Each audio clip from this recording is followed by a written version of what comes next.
নমস্কাৰ আপোনালোক সকলোকে প্ৰফুল্ল অসম ইউটিউব চেনেললৈ স্বাগতম জনাইছোঁ। যদি আপোনালোক চেনেলটোলৈ প্ৰথমবাৰৰ বাবে আহিছে প্লিজ চেনেলটো ছাবস্ক্ৰাইব কৰি দিব, ভিডিঅ'টো এটা লাইক কৰি দিব আৰু যিসকল দাদা বাইদেউ ভাইটি ভণ্টি আৰু বন্ধু বান্ধৱীয়ে অসম আৰক্ষী নাইবা অসম বন বিভাগত এটা চাকৰি কৰিম বুলি ভাবি আছে তেওঁলোকলৈ ভিডিঅ'টো শ্বেয়াৰ কৰি দিব। এতিয়া আপোনালোকৰ যিসকলে অসম আৰক্ষীত পদৰ সংখ্যাটো কমকৈ ওলাইছে বুলি মনটো বেয়া কৰিছিল বা আপোনালোকৰ কামাণ্ডোত 3টা পদ ওলোৱাৰ বাবে মনটো বেয়া কৰিছিল তেওঁলোকৰ বাবে বহুত এটা ভাল খবৰ।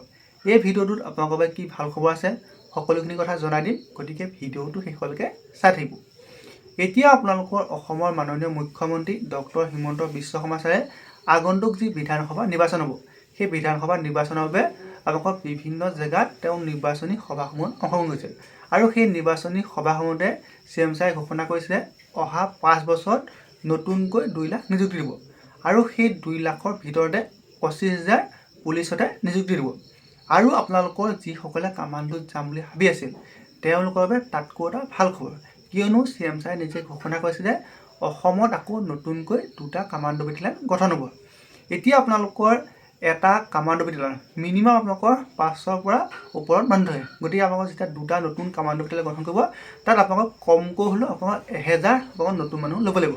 গতিকে আপোনালোকৰ কামাণ্ডোত আপোনালোকৰ আৰু নতুনকৈ 1000তকৈ অধিক পদ ওলোৱাৰ সম্ভাৱনা আছে।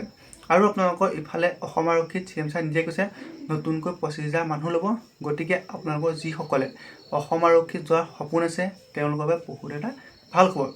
আৰু আপোনালোকৰ বাবে এটা ভাল খবৰ সেইটো হৈছে যে CM আপোনালোকৰ যিসমূহ সমষ্টি আছে সেই প্ৰত্যেকটো সমষ্টিতে আপোনালোকক একোটাকৈ কোচিং চেণ্টাৰ দিব, যাতে দুখীয়া মধ্যবিত্ত ঘৰৰ ল'ৰা ছোৱালীসকলে আপোনালোকক বিনামূলীয়াকৈ কোচিং কৰিব পাৰে। গতিকে আপোনালোকে কোনো ধৰণৰ পইচা খৰচ কৰি কোচিং কৰাৰ প্ৰয়োজন নাই, আপোনালোকে বিনামূলীয়াকৈ কোচিং কৰিব পাৰিব।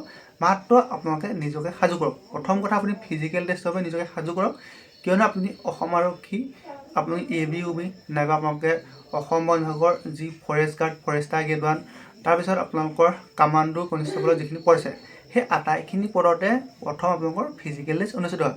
আৰু আপোনালোকে হয়তো বহুতে জানে যে আজিকালি ফিজিকেল টেষ্টৰ যিটো কম্পিটিশ্যন সেই কম্পিটিশ্যনো দিনক দিনে বাঢ়ি গৈছে।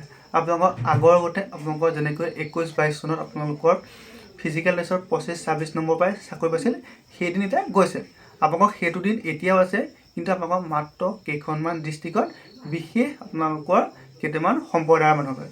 ধৰি লওক আপোনালোকৰ মানকাছাৰ ডিষ্ট্ৰিক্টত ছোৱালী কাট আপোনালোকৰ এতিয়াও 22-23 গৈ আছে, কিন্তু আপোনালোকৰ সেই একে ছোৱালীৰে আপোনালোকৰ মাজুলী ডিষ্ট্ৰিক্ট হওক নাইবা ধেমাজি ডিষ্ট্ৰিক্ট হওক 33-34 গৈ আছে। গতিকে আপোনালোকে সেই এটা নাইবা 2টা জেগাত কাট অফটো কম গ'ল বুলি আপোনালোকে কাট অফটো কম যাব বুলি ক'ব নোৱাৰে। এইবাৰ আপোনালোকৰ যিটো কাট অফ সেই কাট অফটো আপোনালোকৰ 33+ যাব, বা আপোনালোকৰ কিছুমান ডিষ্ট্ৰিক্টত আপোনালোকৰ 35+ পালেও আপুনি ৰিটেন টেষ্টত পঢ়াৰ সুবিধা নাপাব। গতিকে আপুনি প্ৰথম ফিজিকেল টেষ্টৰ বাবে নিজকে সাজু কৰক আৰু লগতে ৰিটেন টেষ্টৰ বাবে ভালদৰে পঢ়া শুনা কৰি থাকক। এতিয়া মই এই ভিডিঅ' সেই আপোনালোকৰ CM ছাৰে যিখিনি কথা কৈছে সেই ভিডিঅ' ক্লিপটো লগাই দিছোঁ, আপোনালোকে নিজে চাই লওক। আপোনালোকে জানি ভাল পাব, আমাৰ ল'ৰা ছোৱালীয়ে মোক কৈ থাকে যে মামা কামাণ্ডোৰ পোষ্ট বঢ়াই দিব। এইবাৰ আমি অসমত নতুনকৈ 2টা কামাণ্ডো বেটেলিয়ন আৰু খুলিব গৈ আছো। আৰু অকল পুলিচতে এপইণ্টমেণ্ট হ'ব 25,000